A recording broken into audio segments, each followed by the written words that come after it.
Welcome to Lynn Cullen Live, talk radio without the static. Email your questions and comments to lynn@pghcitypaper.com. And now your host, Lynn Cullen.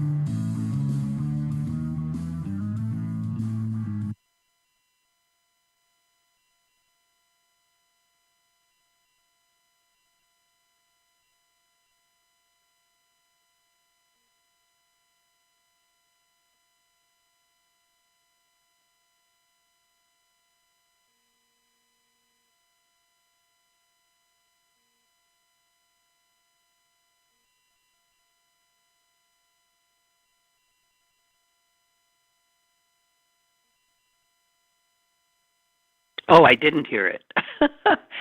Am I on?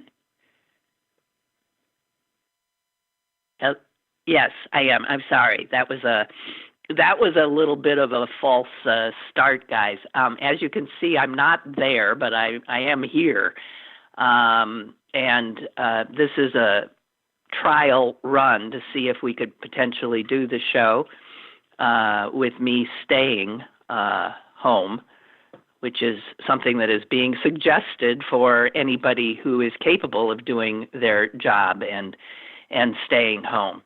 And I worry that a lot of people are going to think that I am being a bit paranoid or not showing proper resolve to so early before any confirmed cases in Pittsburgh to essentially stay home. But I think I'm doing the smart thing. And the smart thing not just for myself, but the smart thing in hopes of containment of this virus, which we know now. Even I hope those in the largest kind of denial knows that this is we're heading into something which we have not seen before, unless you were around in 1918 for the pandemic there that took so many lives. And speaking of that. We're learning a lot about the history of pandemics now. And in 1918, so 102 years ago, was the last great pandemic, a global pandemic. And it killed so many people in this country. Lessons were learned 102 years ago. And one of the lessons learned was immediate mitigation of contact. And so my understanding is that two cities reacted differently at that time. World War I had just been won, and the doughboys triumphantly returned home, and there were victory parades to be held in all of America's cities. Philadelphia had its victory parade, even though the epidemic had just begun, and there were those calling for the parade to be halted because you didn't want to bring so many people out into the streets and in such close proximity. St. Louis heeded that advice and canceled their parade, to a great deal of criticism, of course, from the population. And Philadelphia did not. Philly held its parade. And 3 days after the parade, which was widely attended, people stood and cheered and waved their American flags as the soldiers and the floats went by. 3 days after the parade, Philadelphia's hospitals were overwhelmed. 6 weeks after the parade, 12,000 people in Philadelphia were dead. Those same numbers did not happen in St. Louis. And it has been, I guess if you would take epidemiology 101 or virology 101, that is what you would have learned. The first thing you do is social distancing. And that's why I am now here. I'm where you guys, I suppose, are. Are you home? I'm home.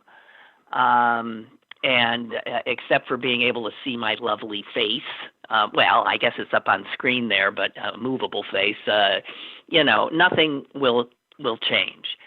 It's a little uncomfortable for me. I'm sitting here with my dog, who I think I wisely gave a bone so he would have something to do.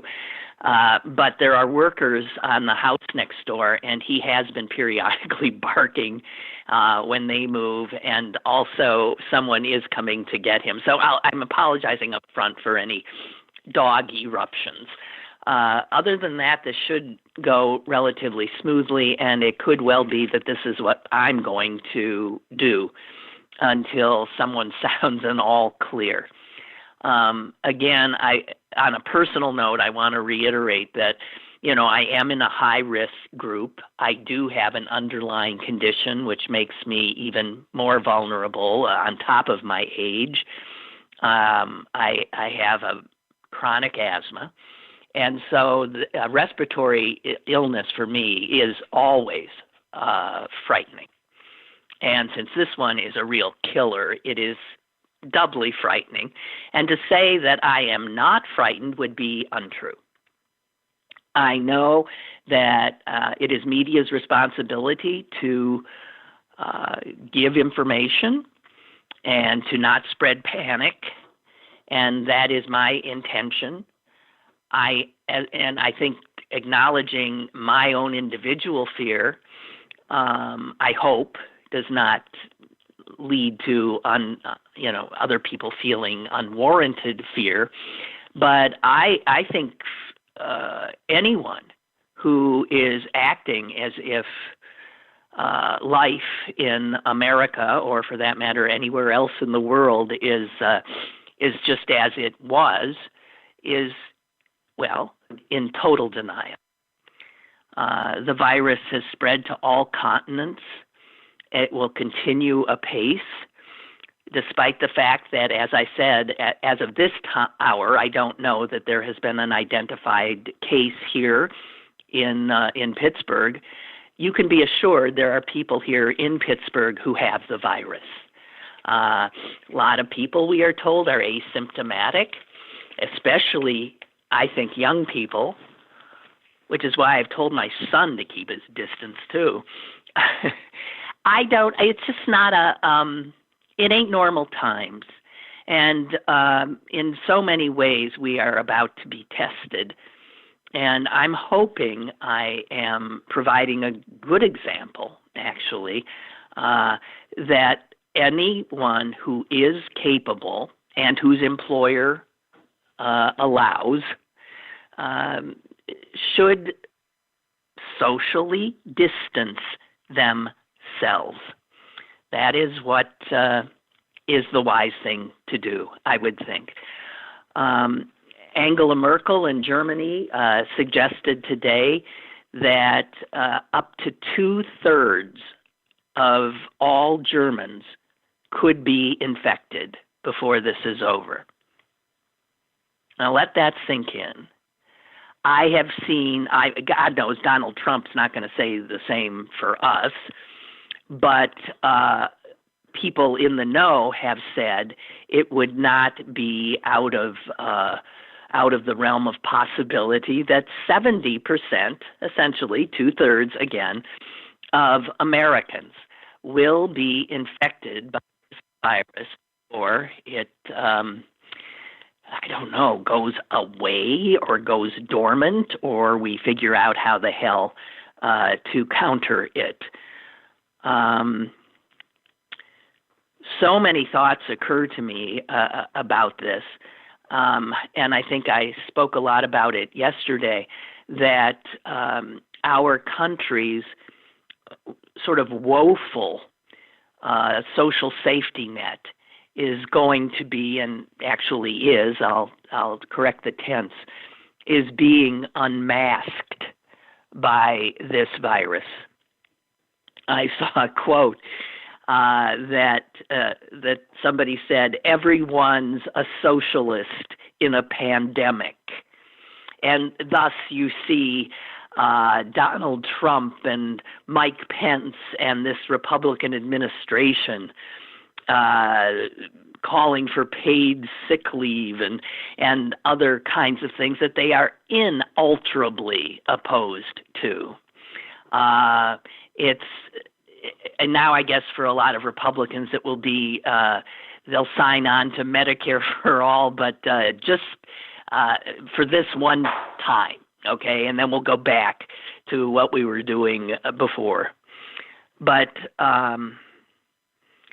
everyone's a socialist in a pandemic, and that means a sense of being part of a larger fabric, being responsible to the other threads in that fabric, and really doing all the things that we're being told to do, whether you are feeling personally vulnerable, as I am, or as a younger person perhaps, even if you think, well, it ain't killing me, and it's no problem for me, it doesn't mean you're not supposed to follow the rules, especially the young people, because you will be the vectors, I think. You'll be out there more than some of the frightened old folks. And you need to practice good hygiene practices that we're all desperately trying to maintain. I had to go to a dinner last night, and I walked in the door, and it was amazing how people, most people still came with their hands out, and I refused. I said, no. And this was a group of older people, and I'm nervous that so many people are reluctant, unwilling, or just incapable of changing the way they do things.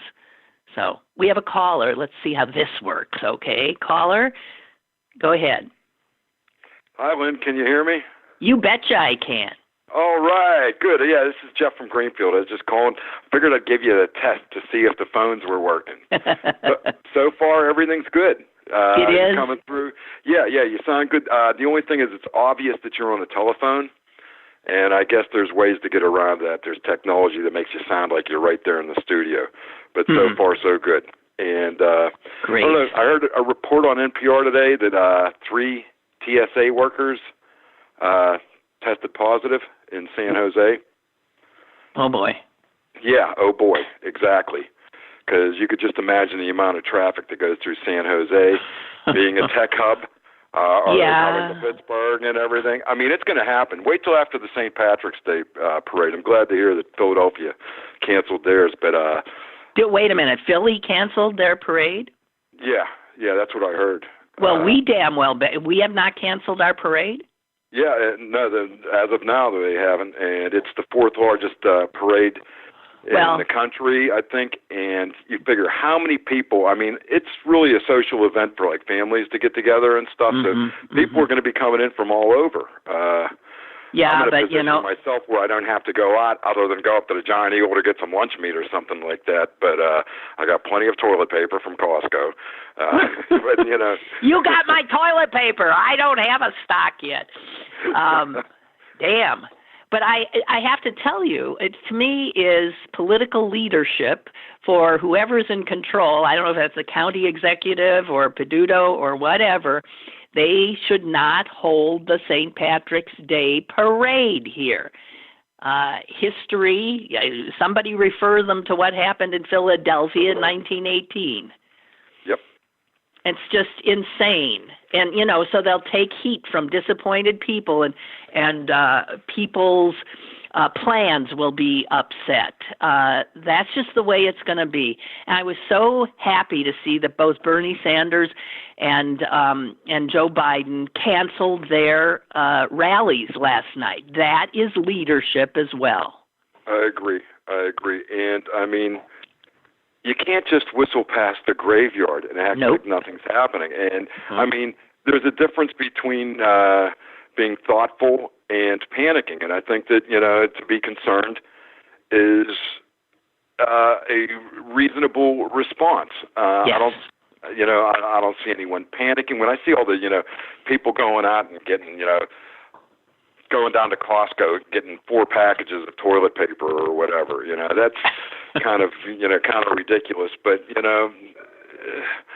you have to be concerned,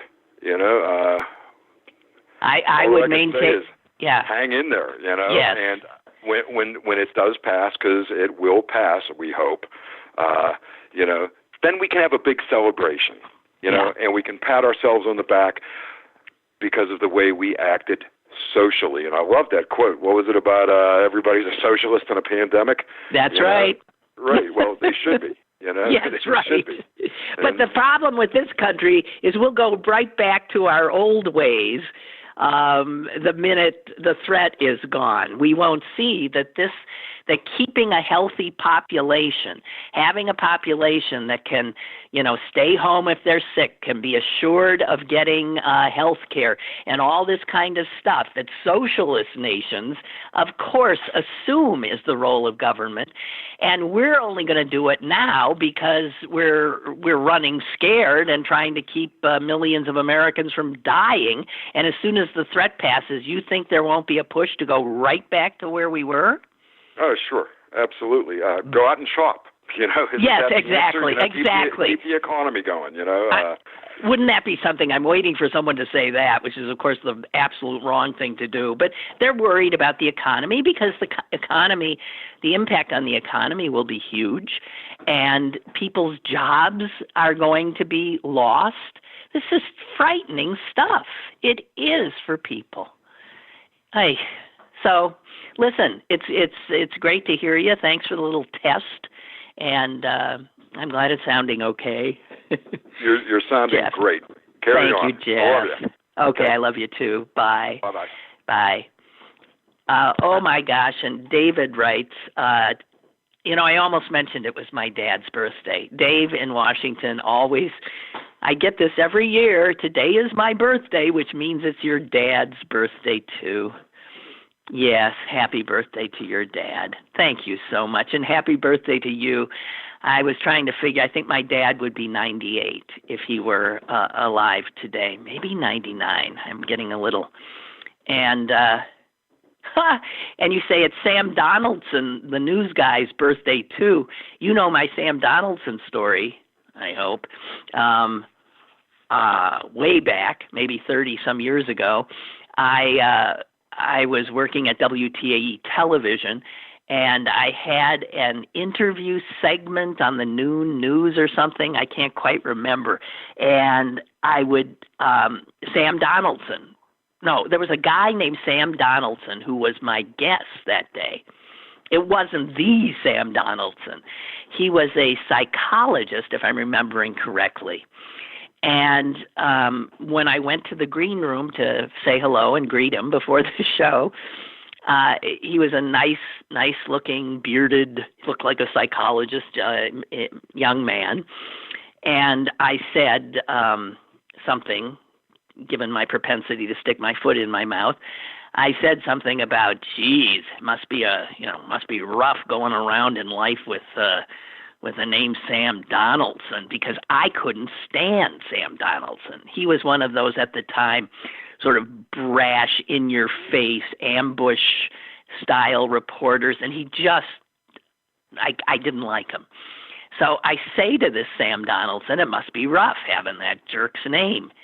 And he said back to me, that jerk is my father. Oh, yeah. That's when okay, let's open up the crust of the earth and let me drop right on through. Oh, God. Oh, my God. And he was very kind. He said he gets that kind of thing all the time, too. Oh, God. So every time I hear the name Sam Donaldson, I think that. Milton reports in, I'll miss seeing you, but you sound great. Let us know about email. And no, email's the same. Everything should be the same. And Paul says, we don't need to see your lovely face to still enjoy your show. Maybe your dog can chime in with opinions once in a while. Well, I was wise. He's on that bone. And Paul says, my employer, which is a large insurance company, suggested that anyone with any type of cold should work at home on a full-time basis until the symptoms have fully subsided. Yeah, well, yeah. Hello. We are not able to diagnose this thing. So, and the scary thing is that so many people have apparently proven to have the virus when they are totally asymptomatic.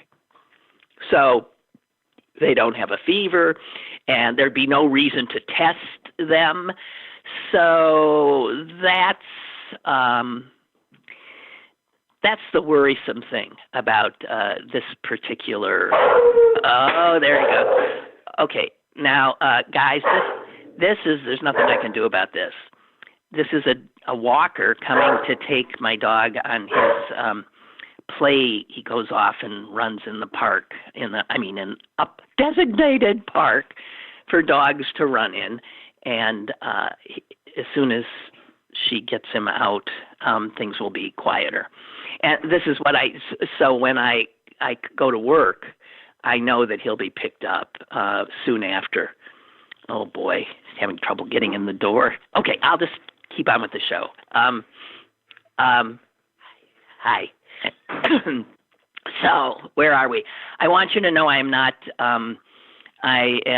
not forgetting about the primaries yesterday, but since Wednesday is the day that City Paper's Ryan Dito joins me in the last half hour, I think we'll talk about it then, because he is a young person, and the young people who came out overwhelmingly for Bernie Sanders, this is a rough time for them, and this is a big issue now for the Democrats in the future. I almost said going forward, which I hate, because, yeah, the numbers are pretty astonishing. Sanders loses, but if you look at that demographic, 45 and under, they're going to Sanders, a lot of them. I don't know, I haven't seen a total breakdown, but that bespeaks a divide that has to be dealt with somehow. Okay. Doggone. Hey, I came upon, I don't know if you find this stuff annoying, but I came upon, this was a letter to the editor in the New York Times that I found of interest in terms of how we're all trying to, do the right thing, or I hope we all are, in regard to not touching our faces. For me, it's just an impossibility. I mean, my hands are on my face all the time. But a letter to the editor from a woman named Susan Aiello gave me, I don't know if I could end up doing what she suggests here, but it's a good idea. I pass it on to you. She said, when I was a child, we did not have hand sanitizers. So some of us relied on common sense advice from our mothers to avoid getting sick or spreading our germs to others. And this was what her mom said. Use one hand for the world and the other hand for yourself. And she explains it thusly: while some tasks do require the use of both hands, if we could all get into the habit of using only our dominant hand to touch other people, shared surfaces, door handles, banisters, touchpads, anything, and only our non-dominant hands to touch ourselves, scratch our itches, blow our noses, you-know-whats, and rub our eyes, it might help contain the spread of coronavirus and other illnesses transmitted by contact.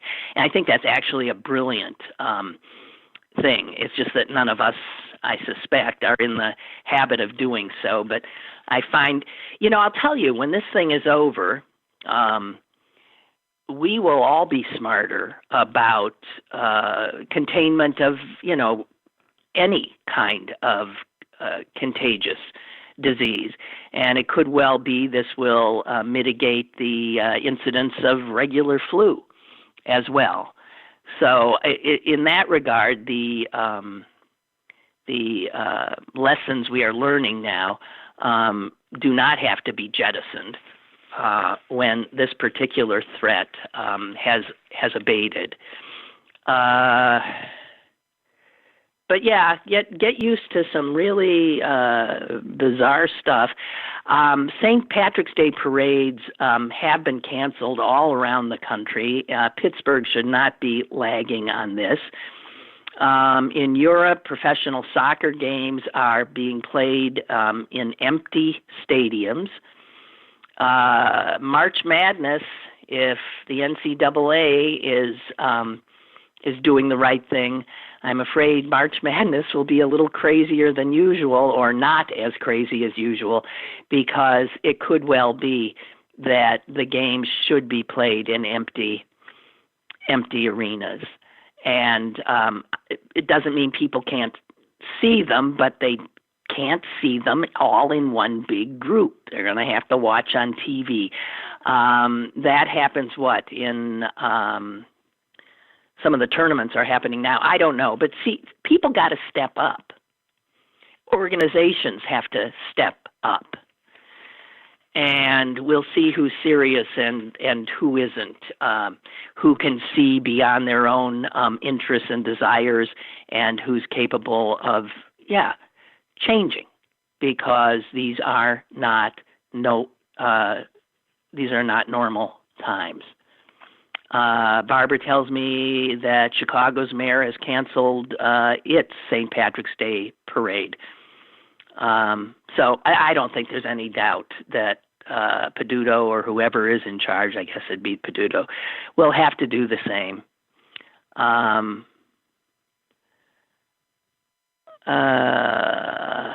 Jen is saying, apologize for possibly being late to the show, but I can't stomach KDKA anymore. Jesus. Well, good. I haven't listened to them in a million years, but she asked, have you ever talked about the open air markets in China? Well, they think that's where it started, right? I know it's a tradition for them, and of course we have our farms, but my heart breaks for those animals. Oh, I don't know exactly what it is I'm sure. I don't know enough about them, Jen, to comment. I don't like BSing, so not sure. But I would imagine when all this is done, we'll learn a lot about a lot of things we did not know before. And it would be wise that we did. Okay, you guys are sending me stuff that's making me laugh and I can't share. So, Ed writes, have you heard anything about why this country is not using the COVID-19 test kits that the World Health Organization is providing to the rest of the universe? We apparently refuse the offer from them to provide an unlimited supply. Really? God damn. Well, you got to believe that's American exceptionalism going there. It's like, well, we are the biggest, the baddest, the best, and we can do a better test kit, and we don't want no test kit made by some United Nations agency, and we'll develop our own, and that will probably mean a nice contract, right? Government contract to some connected capitalist to make a killing off of this killing machine. Wow. The testing thing, which Ed brings up here, is when the history of this gets written is going to be just a huge part of what will prove to be just a major stumble out of the gates for the American governmental response to this crisis. Just huge. You can't know what you're fighting if you don't have the numbers. You cannot know. And so this is, wow. God help us all is all I have to say. I'm reminded by Amy back in the studio that it's 10:30, and Ryan Dito. Yes, hello. Hi, Lynn. Hey, Dito, how are you? Hey. I was so scared of sitting next to you that join the club. I'm not. Am I right? No, I'm not. I'm not kidding. I didn't want any spittle accidentally landing on me. You, who just weeks ago were mocking my concern over this potential pandemic. Yeah. Well, it's clearly exponentially grown since those first reports. So I'm on your side now. It's good. We're all in the same boat issue. here. I actually canceled my flight recently and I to did Florida. explain to the audience, and I'll just explain to you. I mean, I do feel more vulnerable, certainly, than you are, right, by virtue of my advanced age right. and my chronic asthma. So right. That's why I've decided I'm just going to try to, because I can. This works. People right. are saying it's fine. So yeah. No, I think I'll do that. Pretty much the same. I'll see you in a few months. I don't know. We'll see. So, Ryan, right. See how fast it dissipates. What? I'm sorry. No, go ahead. I have not talked about the election primaries last night yet. Yep. I was waiting for you. Oh, cool. Because I think you and I represent sort of the potential split right. that's in the Democratic Party. Definitely. Me, an old liberal. Right. And you, a young progressive. Yeah. And I don't know. We're going to have to. What is your sense, first of all, of what the future holds for Bernie Sanders' candidacy? I'm curious. Oh, it's over. Biden's yeah, got but it does locked he up know? at this point. Does he know that? No. I don't know. I did see something yesterday that Bernie, after most of the results came in, went home to Vermont and didn't do any events. I think both candidates had canceled rallies in Cleveland right. because of the coronavirus, but then Biden held a impromptu, sort of much smaller rally in Philly, I think, last night. I think not only Sanders probably understands what's going on, but a lot of the people I follow on Twitter, which are young lefties like myself, are understanding that the contest is it's over, and that it's about figuring out the way forward from here. I think there were so many lessons from this primary. The lesson that higher turnout doesn't actually lead to a more progressive electorate like the Sanders campaign had envisioned, right? And I think a lot of people thought that could be a possibility, right? Because when Obama won, he ran on higher turnout as well, but Obama is a unique figure, and we probably shouldn't compare him to anybody. And exactly. Yeah. And so I think the Sanders camp thought, and I think a lot of people's thought, is that, oh, this is a possibility that higher turnout means we'll get more of those like working class, I guess, progressive people who don't even know that they're progressives, I guess, would be the like a theory. But that's wrong. That is not correct. It's actually when you get higher turnout, it really moderates. You know what else I think? You election. brought up that Barack Obama was a unique candidate, and I agree.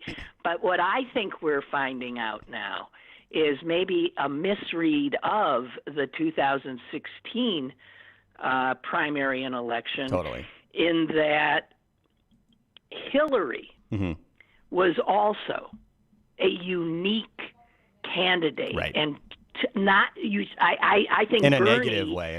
Probably I would say. took too much.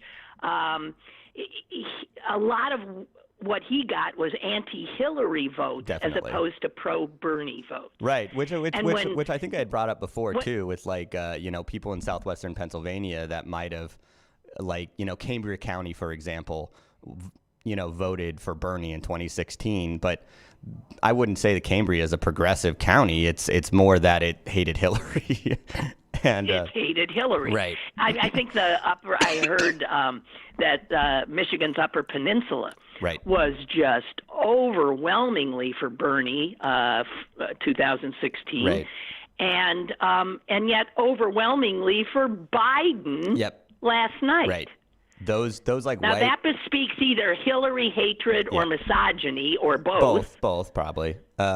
But I think what it is too is that the Sanders campaign, or at least the Sanders surrogates or Sanders fans, I had heard from them that they were confident that they could win white working class areas like West Virginia, for example, or like southwestern Pennsylvania, for example, outside of Allegheny County, and that's not true. Like those areas are not this like secret progressive bastion that's just looking for like a populist to talk about healthcare and talk about job or whatever else Sanders was focused on. Those areas are just conservative. And I think the working class in this country, the white working class, and even the black working class, this is not this is a country of I mean, they're more conservative. I think moderate. I mean, not, they're not right wing or anything like that, but they're more conservative than Sanders is, right? They are moderate in that, they're definitely social moderates, like no doubt about that. And, even on some other things, they're moderates. And so I think the lesson that I learned, and I actually said this, a few times before, and I got yelled at by some Bernie people on Twitter about it, was that the path for the Democratic Party, at least for progressives, is through the educated suburbs, basically. That's where you have to do your convincing. That's where you need to go and be like, hey, isn't free childcare a good idea? Isn't free college a good idea? Like, those are the people you need to convince. And it's not just about some broader youth turnout that will materialize. 20-somethings don't care about voting, they just don't, or at least not as much. Not. Well, have they ever, but though? You know what? Have they ever? I think that's something to say. Listen, things don't ever move quickly enough in this country for any activist. Right. That's been the case in my life, always too slow. Right. But I think, what's going to happen? The coronavirus is going to, it's already turning Republicans into temporary socialists, right? Yeah, oh my gosh. Right? Yes, all of a sudden they're we got to do paid sick leave, we got to do this, but we got to have them available, it's a real issue. Care, they've got to have So the thing is to pull that back after that is going to be a little harder. So this coronavirus response is going to end up pushing the country further left. Right. And there's a lot of things that are like pushing it left, but I think what progressives in, electoral politics don't understand is that there's still a lot of persuasion to be done. And I think some people are starting to realize that after the primaries. I saw like AOC was talking about this and some other people, that you have to persuade people to your cause. You can't berate them into it. Well, especially because we don't have the numbers to do so. That's right. They just don't exist. Right. So you have to build that coalition. And I think that's probably the biggest lesson. And I think a lot of lefties are going to understand. I think some Bernie people maybe not, because, but I think most people will understand that like this is how you do it. You have to go up to Fox Chapel and you have to go up to McCandless and make a legitimate case, be a salesperson almost about these things. And I think for a long time it was more of like a broad strategy of like, well, just like turn them out and yell about your causes and these other things, and that's not true. And I think there's also like another thing we can't forget is that there are lots and lots of people that just really, really hate Trump, and Biden has pretty much always been seen as the most comfortable and safest pick. And that's their right. And also in many ways, and Ryan, also in many ways, Biden provides a stark contrast to Trump, in that he's an affable, kind person generally, and honorable person, and empathetic person. Yeah. And Bernie just looked like this angry, sort of another angry my way or the highway guy. And I think Biden, for all his faults, and I do not, I was got a lot of faults Biden too. supporter. Yeah, right. Is obviously the Democratic voters think he's the guy. And you know who we should listen to in that regard? Donald Trump. Yeah. Donald Trump ended up getting impeached, right? Yeah.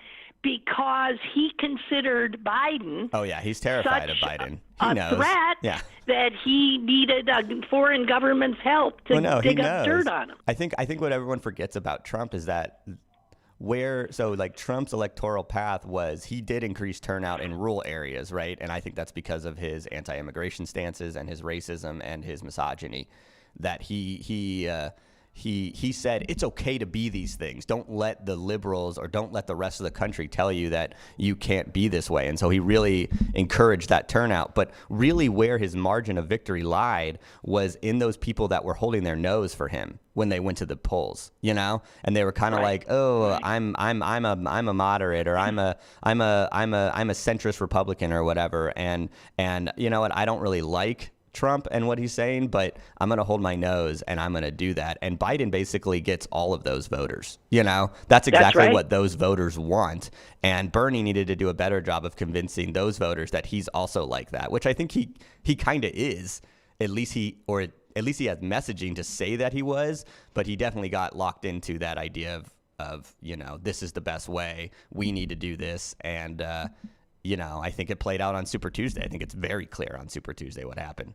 Another thing that I'm really interested in, with Sanders, which I think in terms of the future of the progressive, party within the Democratic Party, I guess, is Sanders did do a really good job of unlocking the Latino and like the immigrant related vote. Yes. And that's something that like the party is really going to have to like ask Sanders and his campaign and these other things and be like, how did you do this? Like, how are you able to really, motivate Latinos to vote? California and these other states, they just backed, Sanders, and they had originally backed Clinton, So it's like in that same way that like, Biden was able to really recapture the white working class in like Michigan and, a bunch of other states, and especially the black, voters. Sanders kind of showed this potential new path for really unlocking, Latinos. And that's something that the Democratic Party has just been kind of laughably bad at. I think I saw one quote that was like, he didn't do this like yo como uno burrito like shtick. Right. And I'm like, he didn't No, do he that. Didn't. And it worked. So it was really But you know interesting. what? Here's what I don't get, though, because the Republicans would seem to be a good fit for Latinos, because I thought, Latino culture and the Catholicism that permeates it and the familial traditional values would be a really good fit for the Republican Party if they hadn't gone so racist. Right. If they would have followed Bush's path, I mean George W. Bush's path of compassionate conservative, I don't know, just being friendly to Latinos and talking about those, church and those familial values and stuff like that. But that definitely hurt them. But I also think that the fact that the country just keeps getting more unequal is also particularly hitting Latinos really hard. And so those, clearly those like free college, free healthcare, those kind of things seem to be having a huge effect on Latinos. And I think immigrants in particular that, I think, if you've ever spoken to a lot of immigrants, they come to this country and they assume it's one way, right? And then, especially over the last 20 years, well, it just hasn't been. Yeah. It hasn't been this, shining city on the hill, and they've struggled immensely. And I think some of them are even like, what am I doing here? Why did I come here if I'm just going to be hated, if I'm just going to struggle to get by, if I'm just going to do this, I might as well go back to, my country of birth. I might as well go back to Central America or Mexico or Africa or, Southeast Asia because, why am I struggling with that? So I think that's something that's that was really, really interesting to me, even though Bernie as a whole got beat. Well, I was afraid that you were going to sound so disappointed and potentially angry and today. People get some misperceptions about me. As a representative of the young progressives in the party. But so you're making me feel better. You really think that the vast majority of Bernie supporters will come out to vote in November because you gotta get Trump out. Definitely. I think they always were going to. There's still going to be some loud ones online that are going to declare that they won't, and then every other person, non-Bernie person's going to, tweet that out and be like, look, see, but it's it's not realistic to what it really is. But that's how social media works, is that you point out one little extreme thing and then it becomes the truth to a lot of people, even though it's not. I think one thing that I think Bernie people will struggle with a little bit, but I think they will eventually get there, is you just have to take lessons from elections. You have to look at the elections and go, okay, let's analyze this. Wrong? Exactly. And I think that's true. That's something that, I love looking at even here locally. If you look at certain elections for state house or state senators versus a really interesting one is, Senator Lindsey Williams won in 2018, and her seat is mostly the northern suburbs of Pittsburgh, but also this Highland Park, basically. And she won her seat, but barely, and she won it with all of this support, this huge margins just in the city, and then didn't perform nearly as well in the suburbs, even though Connor Lamb and Bob Casey and these other people, did really well in the suburbs. And that's just that thing, is that, well, how do you replicate that into the suburbs? How do you convince people to vote for Democrats in the suburbs? Is something that I've seen, and now I think we're seeing play out on a bigger stage. And progressives need to take those lessons and to be you can't just win with youth vote. You can't just win with this. You need to go to these areas and make inroads. Yeah, you do. And honestly, when they do, and if Democrats do, it's over. Getting Trump out? Oh yeah, I mean Biden. I think there was always a little nervousness about Biden because of his weird comments and just his peculiar nature, I guess. Because he's Biden, right? And he's he's a lot older than he was, whatever. And all these things, but I think the election really showed, the Super Tuesday especially, and even last night's election really showed that there are a lot of people in these areas that are just ready to vote for Biden. And Trump is he's terrified. He's tweeting insane things at this point. He said something about Michigan yesterday where he said, Democrats want to take your gasoline-powered cars. It's just like, what is he talking about? Most Americans want to drive electric cars, by the way. This is that the companies aren't making them, and and like all these other things. And it's just like, it's just gonna be a lot of that. It's gonna be a lot of like craziness and. Well, but the that craziness will continue to empower the Democratic turnout, because the greatest thing the Democrats have going for them in November is Donald Trump. Yeah, right. I mean, he's our get out the vote totally. guy. No, he totally. And I mean, that totally happened in 2018, and luckily for him, he's still really good at getting out his own base.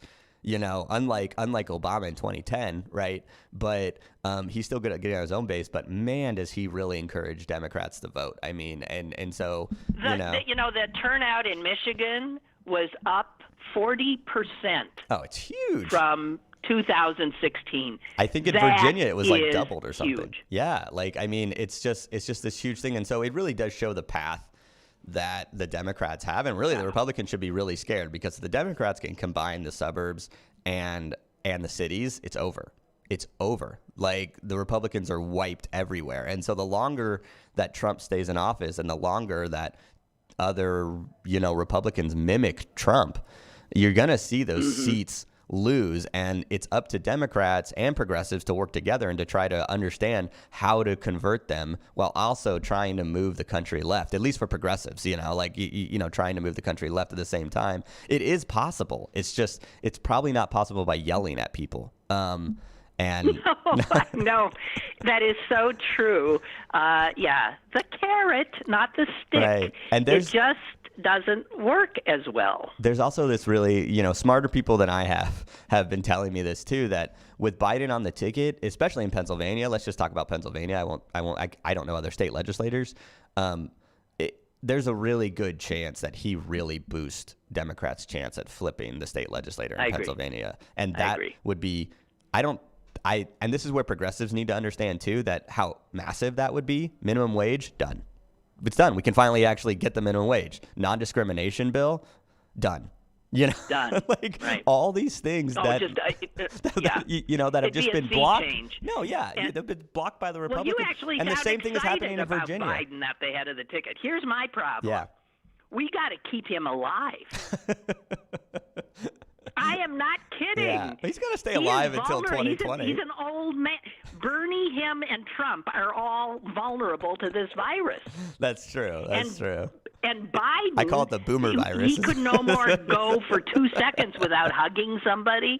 He can't. Hey, maybe that'll be like a win-win. No, maybe it's like a win-win, because it's like, all the staffers are like, yo, stop touching people. And now it's like, if you do it, you'll die. Well, but really, we got to protect him. And who's his running mate? I don't know. It's got to be it's a black woman. Yeah. Yes. I personally would like to see someone like Tammy Baldwin, who's not black, but who is a white female senator. Lesbian, yes. From Wisconsin. Yes, from Wisconsin. Just because Wisconsin is such a crucial state to win, that's probably the most crucial state. Well, she's wonderful, and she's great, and she would be a concession to the left as well, because she's pretty progressive. She's really progressive, actually, but she's still very progressive, and she still manages to win in Wisconsin. And I know Stacey Abrams has been brought up a lot too. The thing about Stacey Abrams, though, I don't get is that it just feels like it's a media concocted one. Like I agree. The media is just saying about Stacey Abrams. Like, who is she? Where'd she come from? She's just like, she was just a minority leader of the House. Obviously, she held some elective office in Georgia? Georgia. She was the minority leader of the state house in Georgia. She's basically like Pennsylvania's Frank Dermody. But no one knows who Frank Dermody is. But a black woman in Georgia yes. rising to that bespeaks a master politician and somebody who's capable of, pulling people together or whatever. Oh, totally. So I think she's definitely an impressive politician, but we're not going to win Georgia. We're not going to win. They're just not going to win Georgia. So I guess for me, maybe I'd like to see a mix of those things. I think it 100% has to be a woman. Has to be. Obviously, I would also prefer a black woman or even a Latina. But I think we have to think strategically about maybe where Biden is weakest in what state, and maybe go with something that'll give him a boost there. It was like Hillary's choice of Tim Kaine was just so dumb. It was so dumb on so many levels. You remember when it was announced, that resulting groans and astonishment. Are you kidding me? Right, and it's like, we were gonna win Virginia. This You don't need a guy from Virginia. Are you kidding me? You don't need another milquetoast guy that will appeal to suburban moms. Hillary already does that. She's Hillary. It's just like, it was like doubling down on her own appeal, and it was like, why? You have to appeal to another side. So I think, I mean, obviously, as a progressive lefty loser guy like me, I want to see somebody who at least speaks for that side, because that is the future of this party, and the generational divide between Sanders and Biden was so stark, and the future wants someone like Bernie, and so, right. If you really want to if you want to hold together the Democratic Party, don't pick Tim Kaine, and I think it'll be really interesting, to see who that person is. I also don't think it needs to be somebody who's already been brought up. I think that's this idea that it has to be Kamala Harris or someone like that. It's like, why are we so obsessed with the people who are already ran for president or anything like that? There are plenty of amazing politicians that have built these coalitions for years that we don't even know about. How does Tammy Baldwin win in Wisconsin? How does she win? She clearly got some special sauce. Maybe we should tap into something like that. That's my thought. Well, how is she different than Amy Klobuchar winning as she does in Minnesota? Because she's incredibly more progressive and she's gay. That's a totally different identity for one, and totally different stances on a lot of things. Amy Klobuchar is very moderate on a lot of things. She also had a record as a she had a record as a pretty brutal district attorney. These other things. Also, I have friends in Minnesota, and it's a state that outside of the Twin Cities, people hate the Twin Cities. They call people from the Twin Cities cityots. There's a huge rural and urban divide in Minnesota, and I think they elected Jesse Ventura governor. Hey, California elected Arnold Schwarzenegger. Okay, it's crazy, but but wasn't he he was a Republican, Jesse right? Ventura was a. He was, an incoherent kind of politician. Right, he was he was just, a guy who saw it like he saw it and spoke, so he didn't fit into any particular box. So, I think it's really interesting that, I just think, those are the questions we got to ask. And I think being strategic about the states, maybe someone from North Carolina might be a good choice, or even Arizona might be a good idea, because maybe that state is on the cusp, because you really got to think about the electoral map. I'm assuming if Biden is the nominee, which he clearly is at this point, Pennsylvania is almost a lock, because Pennsylvanians love Biden so much. Agreed. They love him. So you know what? Yeah, and if Biden's elected, he'll be Pennsylvania's second. That's right. Finally. We can finally get rid of James Buchanan, that loser. We won't have to just have James Buchanan as the only president who lives from, right on the border Pennsylvania. too. Who is right on the Maryland border too. Just saying. So anyway, oh gosh, what a difference a day makes. But in this strange time we're living through, or trying to live through, in my case, this is going to be just a mind-blowing 2-3 months, and up until November, and nothing in this coronavirus thing is going to help Donald Trump. Oh no! It's hurting him immensely right now, just because of all this, the lack of testing, the bailouts he's suggesting, all these things are they're just bad headlines, and he really needs it to go away so he can focus on trying to attack Biden, basically, and trying to bring up all these conspiracies and stuff like that. But as long as coronavirus goes on, that's what Americans are going to be most focused on, because it is the world, it's the world story at this point, so it crushes him. It crushes him. Yeah. He cannot bully it. Right. He can't just say, "Oh, it's done. It's done. It's done." It's like it's not done. It's we don't have a case.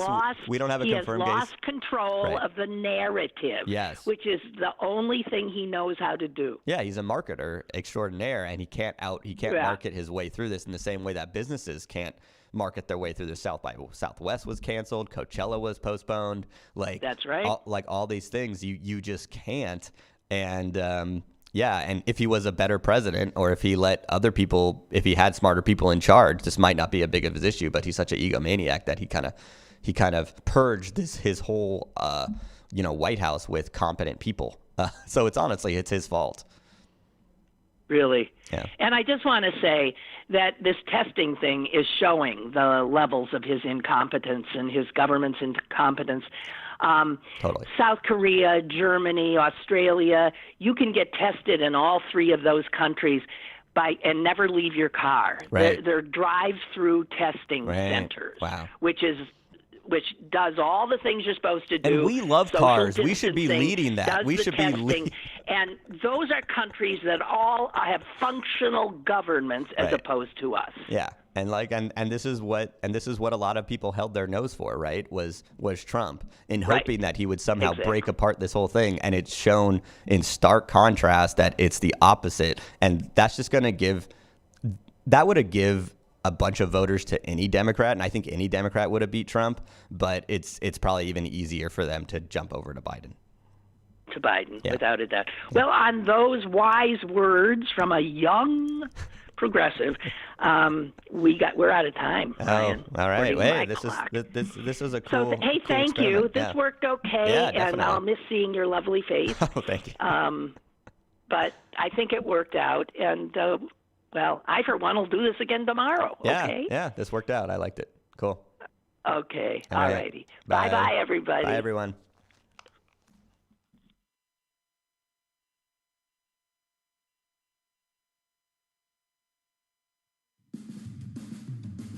Lynn Cullen Live, Monday through Friday from 10 a.m. to 11 a.m. and archived at pghcitypaper.com. The opinions expressed on Lynn Cullen Live are those of the host and do not necessarily reflect the viewpoints of Pittsburgh City Paper or its advertisers.